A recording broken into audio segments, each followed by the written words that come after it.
প্রধান উপদেষ্টার কাছে নবম পে স্কেলের খসড়া জমা কার্যকর হচ্ছে সেপ্টেম্বরের প্রথম সপ্তাহ থেকেই।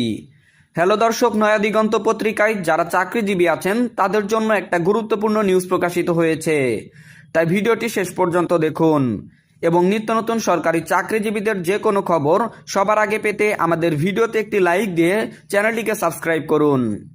সরকারি চাকরিজীবীদের দীর্ঘদিনের দাবি বাস্তবে রূপ নিতে যাচ্ছে।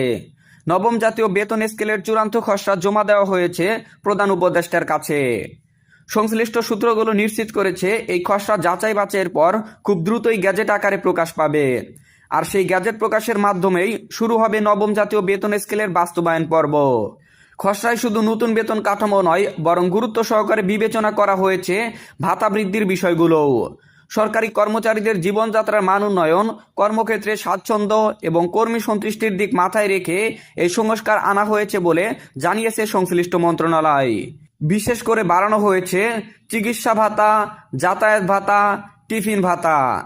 আগে এগুলো ছিল তুলনামূলকভাবে কম, যেখানে বাস্তব জীবনে প্রয়োজনের সাথে সামঞ্জস্যপূর্ণ ছিল না, কিন্তু এবার সেই অসামঞ্জস্য দূর করতে কার্যকর পদক্ষেপ নেওয়া হয়েছে। তবে এখানেই শেষ নয়, সবচেয়ে আলোচিত সংযোজন হতে পারে মহার্ঘ ভাতা। যদিও এখন এটি চূড়ান্তভাবে ঘোষণা হয়নি, তবে একাধিক নির্ভরযোগ্য সূত্র জানিয়েছে সরকার বিষয়টি নিয়ে অত্যন্ত ইতিবাচক মনোভাব পোষণ করেছে। বর্তমান বাজার পরিস্থিতি, মূল্যস্ফীতি এবং জীবনযাত্রায় ব্যয় বিবেচনায় মহার্ঘ ভাতা সংযুক্ত করার প্রস্তাবটি এখন আলোচনার কেন্দ্রবিন্দুতে।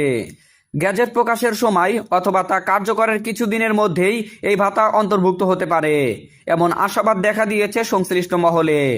নতুন পে স্কেল অনুযায়ী বেতন কাঠামো হবে আরও সংগঠিত এবং বাস্তবমুখী। 20 গ্রেডের পুরনো কাঠামো বাতিল করে এবার আনা হচ্ছে 12 গ্রেড ভিত্তিক আধুনিক বেতন কাঠামো। এতে বিভিন্ন পদমর্যাদার কর্মকর্তা কর্মচারীরা তাদের অভিজ্ঞতা ও যোগ্যতার ভিত্তিতে দ্রুত উন্নতির সুযোগ পাবেন। সেই সাথে পদোন্নতি, ইনক্রিমেন্ট ও অবসর সুবিধাও আগের তুলনায় যথেষ্ট উন্নত বলে ধারণা করা হচ্ছে। এখন প্রশ্ন, গ্যাজেট কবে? জানা গেছে চলতি আগস্ট মাসের মধ্যেই গ্যাজেট চূড়ান্ত করা হবে এবং সেপ্টেম্বরের প্রথম সপ্তাহেই তা প্রকাশিত হতে পারে। অর্থাৎ সেপ্টেম্বরের প্রথম দিন থেকেই নবম পে স্কেল কার্যকর হওয়ার সম্ভাবনা প্রবল। সেই অনুযায়ী সংশ্লিষ্ট দপ্তরগুলো ইতিমধ্যে প্রস্তুতি নিতে শুরু করেছে। এই খবরে সরকারি চাকরিজীবীদের মধ্যে স্বস্তি ও আশাবাদ উভয় বিরাজ করছে। অনেকেই বলছেন এটি শুধু একটি বেতন কাঠামো নয়, বরং এটি দীর্ঘদিনের বঞ্চনার অবসান, স্বীকৃতির প্রতিফলন। যদিও এখনও কিছু বিষয় আনুষ্ঠানিকভাবে ঘোষণা হয়নি, তবে সার্বিক পরিস্থিতি এবং সরকারি কর্মকর্তাদের তৎপরতা দেখে বোঝা যাচ্ছে নবম পে স্কেল বাস্তবায়ন এখন শুধু সময়ের অপেক্ষা। আর এই নতুন কাঠামো কেবল বেতন নয়, বরং কর্মীদের মর্যাদা, প্রয়োজন ও কল্যাণের একটি পূর্ণাঙ্গ পরিকল্পনা বলেই মনে করছেন সংশ্লিষ্টরা।